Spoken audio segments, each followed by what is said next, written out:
मित्रांनो, मला एका व्यक्तीने फोन केला, धमकी दिली. ती स्वतःला मठाधिपती म्हणून सांगते. मी मठाधिपती आहे आणि तुम्ही जो चॅनल सुरू केलं आहे सनातनचा वास्तव, सनातनबद्दल बोलताय, तुम्हाला काय कळते सनातनबद्दल वगैरे वगैरे धमकी दिली गेली. हे बंद करा. तुमच्या सबस्क्रायबरवरनं कळते की तुम्ही आता नुकतंच सुरू केलं आहे. हे आताच थांबवा. याचे परिणाम भोगावे लागतील. काय धमकी देते? परिणाम भोगावे लागतील. आणि काय सांगतायत स्वतःला? मठाधिपती. नाव नाही सांगितलं. फोन केला पण नाव नाही सांगितलं. आपल्या मठाचं नाव नाही सांगितलं. म्हणजे बघा किती मोठे संत आणि किती महंत मोठे आहेत. साधू संतांचा तुम्ही अपमान करताय. हिंदू देवाधिकांचा तुम्ही अपमान करताय. हिंदू देवाधिकांचा तुम्ही अपमान करताय. ब्रह्मा विष्णू महेश यांच्याबद्दल तुम्ही चुकीचं सांगताय. तुम्ही सनातनला बदनाम करताय वगैरे वगैरे. मित्रांनो, मी अशा बऱ्याचशा लोकांना झेललंय, पेललंय. आज आपण याच्यावरतीच चर्चा करणार आहोत.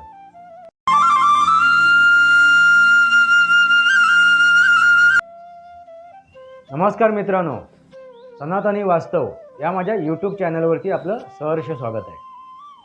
मी आपला मित्र राजेश वासंती साबाजी किळुसकर. मित्रांनो, मी तुमच्यासमोर सनातनचं वास्तव ठेवतोय, रिॲलिटी ठेवतोय, सत्य ठेवतोय. मी आता जी शृंखला घेऊन आलोय, कुठली तर विष्णूचे दशावतार. त्या दशावतारामधील मी 4 अवताराबद्दल तुमच्यासमोर वास्तव ठेवलेलं आहे, सत्य तुमच्यासमोर ठेवलेलं आहे. आणि काय सांगितलं आहे तर हे सनातनची एक काय थ्योरी आहे. हे सनातनची थ्योरी आहे, हा सिद्धांत आहे. पण ह्यावरती आक्षेप नोंदवला गेला.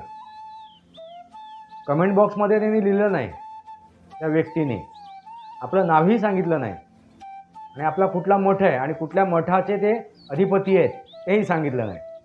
फक्त धमकी दिली. आमच्यासारख्या साधू संतांचा तुम्ही अपमान करताय. आणि साधू संत म्हणजे सर्वसामान्य नाही आहेत असं समजून चालू नका. हिंदू धर्म असा नाही आहे, सनातन हे तसं नाही आहे वगैरे वगैरे.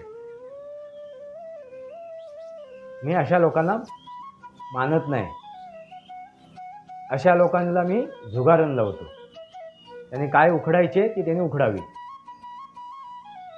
मी काय ठेवलंय? वास्तव, सनातनचा वास्तव. मी सनातन समजावून सांगतोय. सनातनची रिॲलिटी, सनातनचं सत्य तुमच्यासमोर ठेवतोय. का ठेवतोय? कारण मी सनातनी आहे. मी स्वतःला सनातनी समजतो. त्यासाठी हे मी सनातन, जर माझं वास्तव काय आहे, माझं सनातन काय आहे, माझे संस्कार काय आहे, माझी संस्कृती काय आहे, हे मला जगासमोर ठेवणं गरजेचं आहे. हे जगासमोर ठेवणं गरजेचं आहे. माझ्या संस्कृतीबद्दल मला अभिमान आहे. या सनातन संस्कृतीबद्दल मला अभिमान आहे आणि स्वाभिमान सुद्धा आहे. आणि त्या सनातन संस्कृतीवरती जर कोण आक्षेप नोंदवत असेल, या सनातन संस्कृतीवरती जर जो कोण आक्षेप नोंदवत असेल त्यालाही माझा विरोध आहे. आता नुकतंच केरळचे जे मुख्यमंत्री, त्यांचे सुपुत्र, त्यांनी जे काय वक्तव्य केलं त्याच्यावर मी आक्षेप नोंदवला आहे. त्याच्यावरही आक्षेप नोंदवला आहे. पण हे सर्व करताना मला सनातन समोर ठेवायचं आहे. सनातनचं वास्तव समोर ठेवायचं आहे. कारण मी कोणाला आमंत्रित करायला नाही गेलो आहे या सनातनमध्ये म्हणून. आणि मला कोणाला आमंत्रण द्यायचं सुद्धा नाही आहे, इन्व्हिटेशन द्यायचं सुद्धा नाही आहे. कारण का तर प्रत्येक व्यक्ती माझ्या मते, माझ्या दृष्टिकोनातून, माझ्या अभ्यासानुसार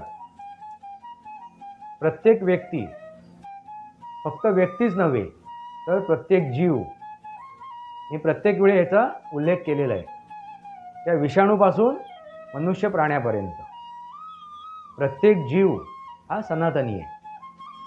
आणि कसा सनातनी आहे हेच सांगण्याचा मी प्रयत्न करतोय. हाच माझा एक दृष्टिकोन आहे, हाच माझा अभ्यास आहे. 4 वेद हे मूळ वेद आहेत, ग्रंथ आहेत. ग्रंथ म्हणजे काय? सत्व, त्याच्यातनं सार. सार, ग्रंथाचा अर्थ सार आहे. त्याच्यात काय सार आहे? तर विज्ञानाचा सार आहे. त्याच्यात सायन्स आहे, विज्ञान आहे. शास्त्र म्हणजे विज्ञान, सायन्स. शास्त्राचा अर्थ म्हणजे काय आहे? विज्ञान. ज्योतिषशास्त्र हे एक विज्ञान आहे. वास्तुशास्त्र एक विज्ञान आहे. आहेत मित्रांनो, हे सगळं सत्य आहे. पण सत्य राहिलं बाजूला आणि आपण असत्याकडे जातोय. सत्य बाजूला ठेवून आपण असत्याकडे जातोय. त्यामुळे ह्या गोष्टी सगळ्या बदनाम होत आहेत. आणि ह्या बदनामीतून मला बाहेर काढायचं. हे जे आपलं सनातन वास्तव मी जे ठेवतोय त्याला कारण माझं सनातनवरती अगाध प्रेम आहे. मी आव्हान करतो अशा स्वयंघोषित मठाधिपतींना, आव्हान करतो मी. जे काय साधू संत माझ्या विरोधात असतील, एकाने फोन केला मला, कमेंट बॉक्समधून नाही लिहिलं त्याने, फोन केला. कारण माझा फोन नंबर मी टाकलेला आहे डिस्क्रिप्शन बॉक्समध्ये. घाबरत नाही मी कोणाला. जग जाहीर आहे. हवा तर पत्तासुद्धा मी टाकतो. तिथे या तुम्ही. तिथे तुम्हाला मी वेलकम करतो. या, स्वागत आहे. काय माझे हातपाय तोडायचे तिथे येऊन तोडा. मला धमकी देऊन तुमचं पोट भरत असेल तर धमकी देत बसा. मला काही फरक नाही पडत. कृती करा. मी शास्त्रार्थ करायला तयार आहे तुमच्याबरोबर. शास्त्रार्थाचा अर्थ कळला का? डिबेट, चर्चा त्या विषयावरती, त्या शास्त्राचा अर्थ प्रमाण देऊन, नुसतं मी म्हणतो म्हणून नव्हे, प्रमाणासहित तुम्हीही माझ्याबरोबर प्रमाणासहित डिबेट करा, चर्चा करा. आणि चार चौघासमोर मी तुम्हाला आव्हान देतो. जो कोण असेल ते, ज्याला कोणाला माझ्यावर चर्चा करायची असेल त्याने चार चौघांना समोर घेऊन यायचं. चार चौघा म्हणजे कशा? हजारो लोक समोर बसले तरी चालते. त्याच्यामध्ये बसून मी शास्त्रार्थ करायला तयार आहे. मी स्वतःला कोण विद्वान, महान, मोठा अभ्यासक नाही समजत. एका जीवनात मी ज्ञान नाही मिळवू शकत. मनुष्य प्राण्याला एक जीवन कमीच आहे. एवढं ज्ञान आहे. एवढं ज्ञान प्रगल्भ आहे. कितीतरी मला जन्म घ्यावे लागतील पूर्ण ज्ञान समजून घ्यायला, पूर्ण अभ्यास करायला. कितीतरी जन्म घ्यावे लागतील. एवढं ज्ञान आहे. आणि ज्ञान संपुष्टात कधीच येणार नाही. आणखीन आपण सखोलत जाणार. आणखीन आपल्याला नवीन कळत जाणार. मित्रांनो, मी कधी ब्रह्मा विष्णू महेश यांच्यावरती बोट ठेवलेलं नाही आहे. कुठल्याही देवादिकांवरती बोट ठेवलेलं नाही आहे. कुठल्याही देवादिकांबद्दल मी काय चुकीचं मांडलेलं नाही आहे. मी कोणालाही विरोध करत नाही. माझा विरोध कोणालाच नाही आहे. मी काय करतोय तर मी सत्य समोर ठेवतोय. मग काय चूक आणि काय बरोबर हे तुम्ही ठरवायचं आहे. मी माझी बाजू मांडतोय, माझा दृष्टिकोन मांडतोय. माझा अभ्यास ह्या चार वेदांना मी मानतो. हे मूळ वेद आहेत. आणि मी आव्हान करतो प्रत्येक वेळेला, आपल्या सनातनी जे स्वतःला समजतात, मानतात, हिंदू समजतात, स्वतःला मानतात, ते हिंदू नाही आहेत, ते सनातनी नाही आहेत. कारण त्यांनी कधी तो अभ्यास केलाच नाही. ते वास्तव कधी समजून घ्यायचा प्रयत्नच नाही केला. आपण दुसऱ्याला दोष देतोय. त्या एका मुसलमानाला दोष देतोय, एका ईसाईला, त्या ख्रिश्चनाला दोष देतोय. पण ते बायबल वाचतायत, ते कुराण वाचतायत. पण आम्ही आपलं सनातनचे ग्रंथ आहेत, गीता रहस्य आहे, ते वाचत नाही. आणि वाचले तर चयन आणि मनन करत नाही, मनन चिंतन करत नाही, फक्त वाचतो. बरेच जणांनी वाचलं पण असेल, गीता रहस्य वाचलं असेल, महाभारत वाचलं असेल, रामायण वाचलं असेल. हे जे ग्रंथ आहेत, पौराणिक कथा आहेत, ते फक्त वाचले असतील, पण त्याच्यावरती मनन चिंतन नाही केलं. जर तुम्ही मनन चिंतन केलं तरच तुम्हाला ते कळणार. त्यालाच म्हणतात समुद्र मंथन. मंथन करणं. मंथन केल्यानंतरच तुम्हाला त्या दुधातून तूप निघेल, जे अमृततुल्य आहे. त्या दुधाचं मंथन केलं की त्या दुधाचं दही होते. दह्याचं घुसळलं, दही घुसळलं, ते ताक घुसळलं पाणी टाकून की त्याच्यातून लोणी तयार होतो आणि त्या लोण्यातून तूप तयार होतं. अमृततुल्य तूप. या दुधापेक्षा कशाला महत्त्व आहे? त्या तुपाला महत्त्व आहे. शेवटी तो आपण सार काढला. काय सार आहे? तर तूप. आणि ते मंथन करणं गरजेचं आहे. तुम्ही मंथन करता का? नाही करत. तुम्ही फक्त शिव्यागाळ करताय. मित्रांनो, शिव्यागाळ काढून त्याच्यातनं निष्पन्न काही होणार नाही. मला शिव्या देऊन तुम्हाला काही निष्पन्न होणार नाही. मित्रांनो, मी त्या देवांना, ज्यांना आपण देव म्हणतो, ईश्वर म्हणतो, परमेश्वर म्हणतो, त्याच्यात तुम्ही त्यांना मूर्त स्वरूपात बघता. मी त्यांना अमूर्त स्वरूपात बघतो. ते निर्विकार आहेत. तुम्ही त्यांना आकारात बघता, मी निर्विकारामध्ये बघतो. कारण मित्रांनो, मी अभ्यास केला आहे. मी योग समजतो. आसनं वेगळं आणि योगा वेगळा. आणि योगा जर तुम्ही केलात, त्या योगसिद्धीतून तुम्ही हे समजू शकता, अभ्यासू शकता. नक्की परमेश्वर काय आहे? नक्की ईश्वर काय आहे? तो मूर्त स्वरूपात आहे की अमूर्त स्वरूपात आहे? तो आकारात आहे की निर्विकार आहे? ते तुम्ही समजू शकता. त्यासाठी तुम्हाला योग विद्या, योग जाणणं गरजेचं आहे. योग करणं गरजेचं आहे. योगा करणं गरजेचं आहे. आणि ते एका दिवसात प्राप्त होत नाही. योगा केला आज आणि उद्या समजलं नाही मित्रांनो. ते नितांत निरंतर करायला हवं. तरच तुम्ही ते साध्य करू शकता. म्हणून तुकाराम काय म्हणाले? देव शोधाया निघालो, देव होऊनी बैसलो. तो तुमच्यातच आहे. हे पंचमहाभूत त्याने आपण बनलेलो आहोत. तेच पंचमहाभूत म्हणजे तोच परमेश्वर, तोच ईश्वर, तीच ऊर्जा, तीच एनर्जी. हेच तुमच्यासमोर ठेवायचे, जे अमूर्त स्वरूपात आहे, जे निर्विकार आहे, ज्याला आकार नाही आहे, जो मूर्त स्वरूपात नाही आहे. आपण त्यांना मूर्त स्वरूपात आणलं आहे. तुम्ही आणू शकता, त्यांना मूर्त स्वरूपात बघू शकता. मी कोणालाही नाकारलं नाही. आणि मूर्त स्वरूपात असणं पण गरजेचं आहे, बघणं पण गरजेचं आहे, समजणं पण गरजेचं आहे. कारण सर्वच योगसिद्धी नाही करू शकत ना. सर्वच योगसिद्धी नाही करू शकत. त्यांची तेवढी इच्छा पण नाही आहे. त्यांच्या तेवढा त्यांना वेळसुद्धा नाही आहे. प्रत्येक व्यक्तीमध्ये ती क्षमता आहे हे समजण्याची, प्रत्येक व्यक्तीमध्ये, मनुष्य प्राण्यामध्ये. कारण तो मनुष्य प्राणी हा बुद्धिवान आहे. फक्त त्याला ते करायला नको आहे. मग दोष कोणाचा?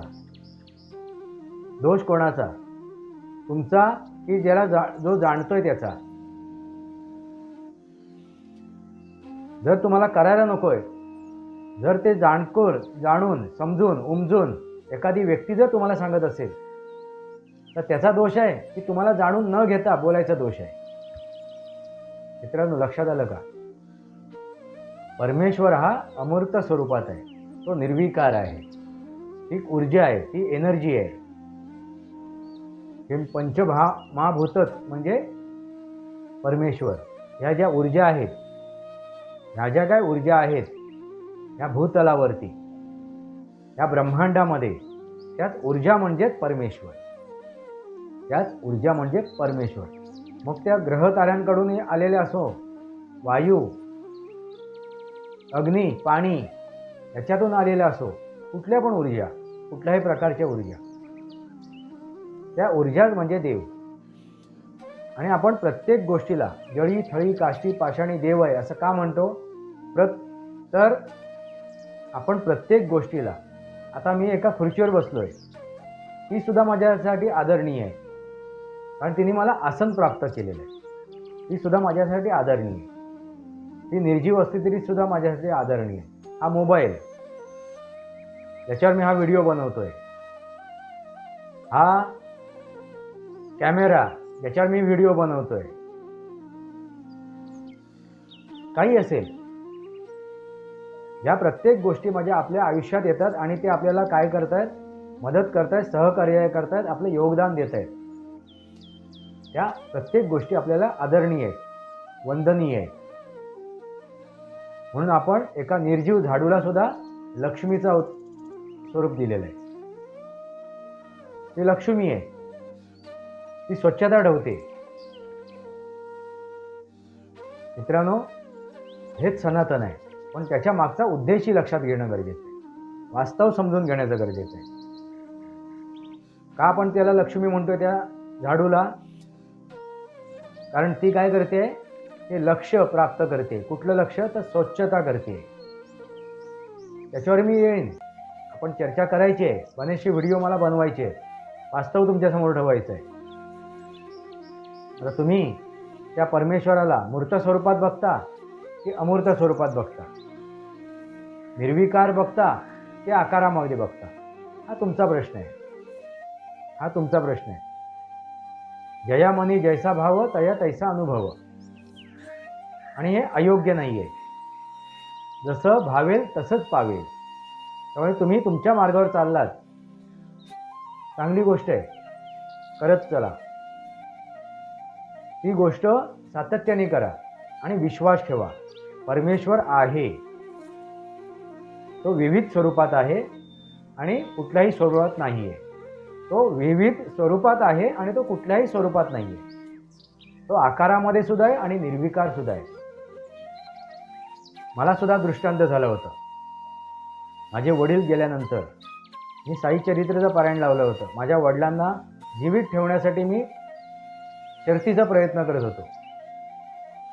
त्यावेळी मला एक दृष्टांत झाला आणि त्या दृष्टांतामध्ये मी भगवान विष्णूचं विराट रूप बघितलेलं आहे त्या दृष्टांतामध्ये. त्यावेळी जो माझा भाव होता त्या भावाप्रमाणे ते मला विराट रूप दिसलेलं आहे, अगदी उघड्या डोळ्याने, प्रत्यक्ष डोळ्याने, झोपेमध्ये नव्हे, स्वप्नामध्ये नव्हे. त्यामुळे मी अमूर्त स्वरूपाला सुद्धा झुगारत नाही आणि मूर्त स्वरूपालाही झुगारत नाही. त्यामुळे मी मूर्त स्वरूपाला झुगारत नाही. जयामनी जैसा भाव तया तैसा अनुभव. जसं त्याला भावेल तसं त्याला ते पावेल. पण त्याबरोबर तुम्ही वास्तव समजून घेण्याचं गरजेचं आहे. तर तुम्ही हळूहळू त्या परमेश्वराबरोबर एकरूप व्हाल. जे ब्रह्मांडी तेच पिंडी, जे पिंडी तेच ब्रह्मांडी, ते जाणून घ्या. योगाचा काय महत्त्व आहे, योगा शक्तीचं काय महत्त्व आहे, योगा विद्याचं काय महत्त्व आहे, हे तुम्ही जाणून घ्या. जेवढी शास्त्र आहेत, खगोलशास्त्र, ज्योतिषशास्त्र, भौतिकशास्त्र, वास्तुशास्त्र, शास्त्र विज्ञान आहे मित्रांनो. फक्त जो आज बाजार मांडलाय लोकांनी आणि त्याला बदनाम करून ठेवलाय, ह्या बदनामीमुळे सनातन दूषित झालेलं आहे. आणि हे जर वास्तव समोर आलं जगाच्या समोर, हे जर वास्तव जगाच्या समोर आलं तर आपल्याला कोणाला वेलकम करायची गरज नाही, आमंत्रित करायची गरज नाही. आपल्याला परत फक्त त्याला पुनर्जीवन द्यायचं आहे. म्हणजे ते सतयुग कधी येईल, ज्यावेळी वास्तव समोर येईल, ते सत्य समोर येईल. सतयुग येण्यासाठी सत्य समोर येणं गरजेचं आहे. 4 युग आहेत, सतयुग, त्रेतायुग, द्वापारयुग आणि कलियुग. हे चक्र चालत राहणार आहे. हे चक्र चालत राहणार आहे. जसं ऋतुचक्र आहे, जसं दिवस रात्र चक्र आहे, अशी चक्र आहे, हे चालत राहणार आहे. आता परत सतयुगाकडे आपण चाललो आहे हळूहळू. पण ते सतयुग येण्यासाठी तुम्हाला सत्य जाणून घेण्याची गरजेचं आहे. वास्तव जाणून घेणं गरजेचं आहे, तरच ते सत्ययुग येऊ शकते. आणि आपण अवास्तवाकडून वास्तवाकडे येऊ शकतो, सत्याकडे येऊ शकतो. आणि आता आपण अवास्तव झालो आहे. आपल्याकडे असत्यता भरलेली आहे, खोटे नाटेपणा आपल्याकडे खूप आहे. लबाडी, लुच्चेगिरी, दुसऱ्याला लुटून खाणं, दुसऱ्याचा हक्क मारणं, हेच आपल्यामध्ये जास्त फोफावलेलं आहे. मित्रांनो, ही गोष्ट लक्षात घ्या. मी काय करतोय, मी सनातन ठेवतोय आणि याचा अभ्यास केलाय, अभ्यासपूर्वक बोलतोय. काहीतरी बोलायचं म्हणून नाही बोलत आहे. उपनिषद वाचा, त्या 4 वेद वाचा, त्याच्यावर अभ्यास करा, मनन चिंतन करा आणि मग बोलायला या. मग बोलायला या. मी जे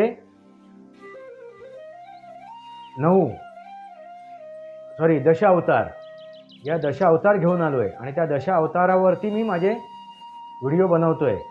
एक एक अवतार मी तुमच्यासमोर ठेवतोय. मित्रांनो, हे सिद्धांत आहे, सनातनचा सिद्धांत आहे. जसं डार्विनचा सिद्धांत होतं तसं हे सनातनचा सिद्धांत आहे. काय सिद्धांत आहे? हे दश अवतार, त्याच्यातून हे सांगण्याचा प्रयत्न केलेला आहे. त्याच्यातला मथित अर्थ समजवण्याचा प्रयत्न केलेला आहे. आपण काय करतोय? फक्त पौराणिक कथा ऐकतो. मित्रांनो, कथा ही रंगवली जाते. कुठलीही कथा ही रंगवली जाते. त्याच्यात वास्तव एक कमी असते आणि अवास्तव जास्त असते. मित्रांनो, आपण चित्रपट बघत असाल, एखादा चित्रपट घेतला म्हणजे वास्तवावर जे चित्रपट बनवले आहेत, सत्य कथेवरती, सत्य घटनेवरती जे चित्रपट बनवले आहेत, ते जर चित्रपट तुम्ही घेतलेत तर त्या चित्रपटामध्ये वास्तव फक्त 1 तासातच असेल, पण तो 3 तासाचा चित्रपट बनवला जातो. मग 2 तासाचा फक्त त्याच्यात काय आहे? मसाला भरलेला आहे. चारणी कोंबडी आणि बारण्याचा मसाला. तर ते चटपटीत झालं, रहस्यमय झालं, ते रहस्यमय झालं, अकल्पनीय झालं, असं काहीतरी चटपटीत झालं तर तुम्हाला ते बघायला आवडते, ते ऐकायला आवडते. म्हणून बघा मित्रांनो, मी हा चॅनल घेऊन आलोय, त्यावरती सुद्धा माझे विचार मांडताना एक गोष्टही सांगतोय. का? तर गोष्ट ऐकण्यासाठी तुम्ही याल. कमीत कमी गोष्ट ऐकण्यासाठी याल आणि माझा हा चॅनल बघाल आणि वास्तव जाणून घ्याल. हे करायची गरज नव्हती मला, फक्त वास्तव समोर ठेवलं असतं तरी चाललं असतं. पण कोणी येणार नाही बघायला, ऐकायला. आणि आपल्याला कसं माहिती आहे? चटपटीत, ब्रेकिंग न्यूज, असत्य, खोटेपणा, लबाडीपणा,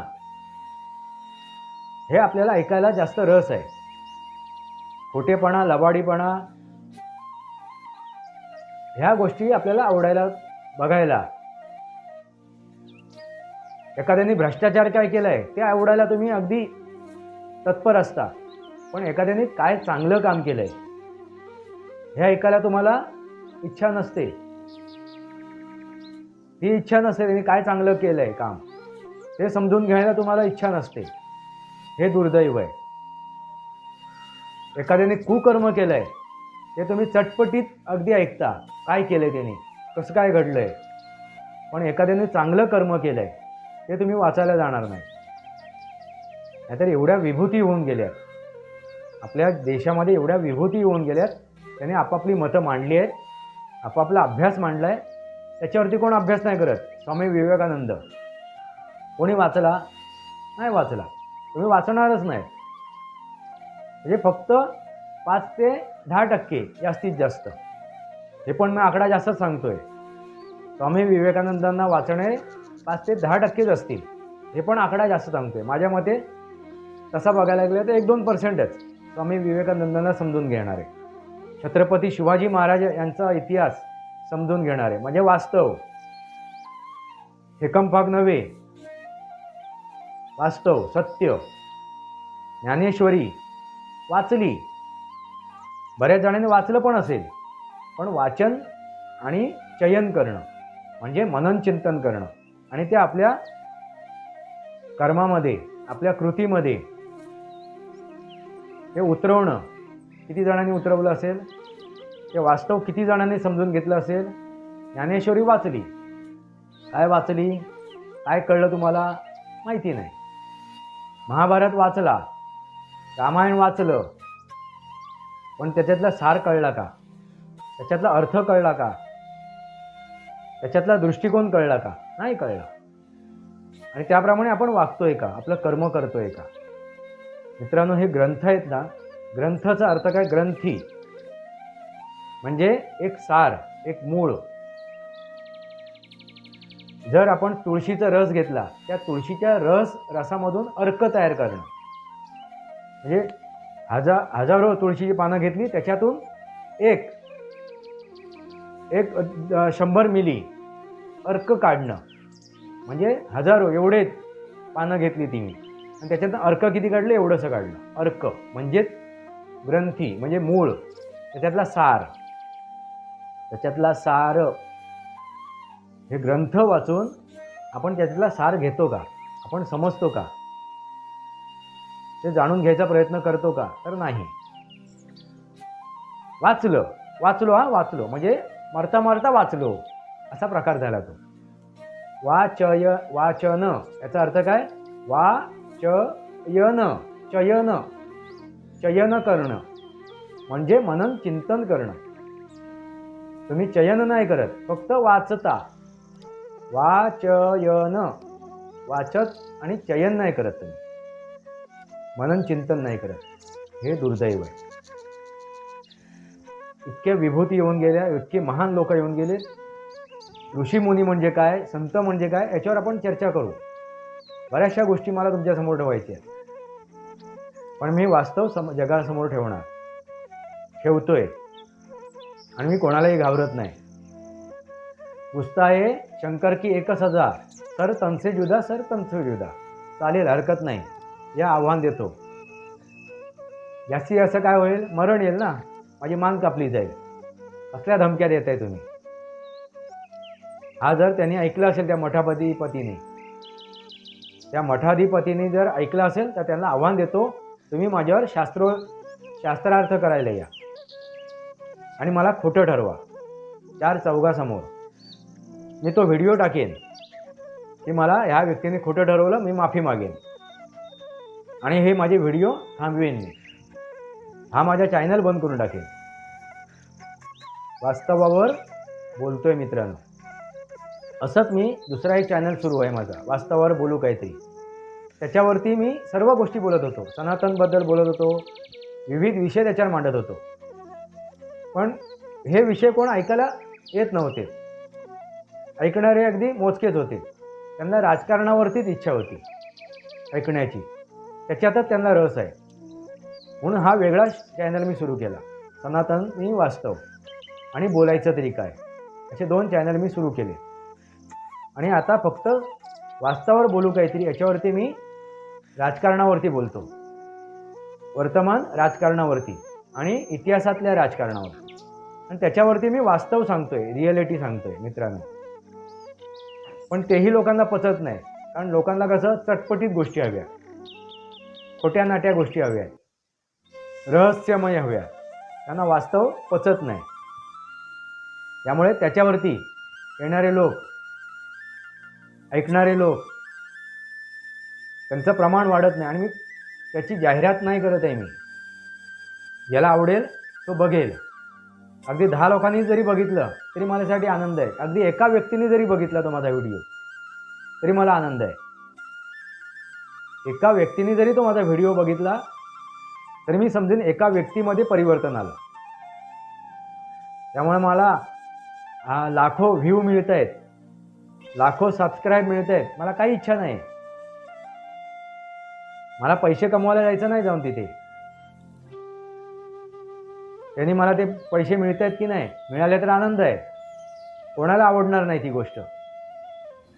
आर्थिक जर मला मदत मिळत असेल आणि मी समाजकार्य करतोय, मी सहकार्य करतोय, समाजात मी सहकार्य करतोय, माझं सहकार्य देतोय. मी मदत नाही म्हणत, कारण सहकार्य हे केलं जाते, त्याच्यानंतर त्याची मोबदला मागितला जात नाही. त्याच्यानंतर मी मदत केली, आता मला मदत व्हायला पाहिजे होती, मला मदत केली नाही समोरच्याने, अपेक्षा नसते, निरपेक्ष असते. सहकार्य हे निरपेक्ष असते. म्हणून मी समाजामध्ये सहकार्य करतोय, समाजाला सहकार्य करतोय, एखाद्या व्यक्तीला मी सहकार्य करतोय. नेकी करो और दरिया में डालो. अपेक्षा नाही करत. मी त्याला सहकार्य केल्यानंतर त्यांनी मला मदत करावी, सहकार्य करावं. मी माझं काम केलं, विषय संपला. मित्रांनो, लक्षात आलं असेल तुम्हाला मला काय म्हणायचं ते. मी वास्तव तुमच्यासमोर ठेवतोय, सनातनचं वास्तव ठेवतोय, कारण मी सनातनी आहे. सनातनचं सत्य मी तुमच्यासमोर ठेवतोय, त्याचा सार तुमच्यासमोर ठेवतोय. त्यामुळे या धमक्यांना मी झुगारत नाही. आणि जर त्या व्यक्तीच्या हातून, एखाद्या व्यक्तीच्या हातून माझा मृत्यू येणारच असेल तर मी स्वतःला वाचवू शकत नाही. ते विधिलिखित असेल तर मी स्वतःचा वाचवू शकत नाही. आज नाही उद्या मला मृत्यू येणारच आहे. कोणी अमर नाही आहे, अमरत्व कोणी घेऊन आलेलं नाही आहे. त्यामुळे मला त्याची भीती नाही आहे. मी मृत्यूला घाबरत नाही. जास्तीत जास्त काय वाईट होऊ शकते तर मृत्यू. ह्याच्या पलीकडे आणखीन कोण माझं काय वाईट करू शकतो? नाही करू शकत. सनातनी वास्तव या माझ्या यूट्यूब चॅनलला सबस्क्राईब करा, बेल आयकॉन दाबा. माझे विचार पटत असतील तर लाईक करा. आपले विचार कमेंट बॉक्समध्ये लिहा. माझे व्हिडिओ शेअर करा. तुर्तास इतकंच. भारत माता की जय. वंदे मातरम. जय भारत, जय महाराष्ट्र, जय सनातन.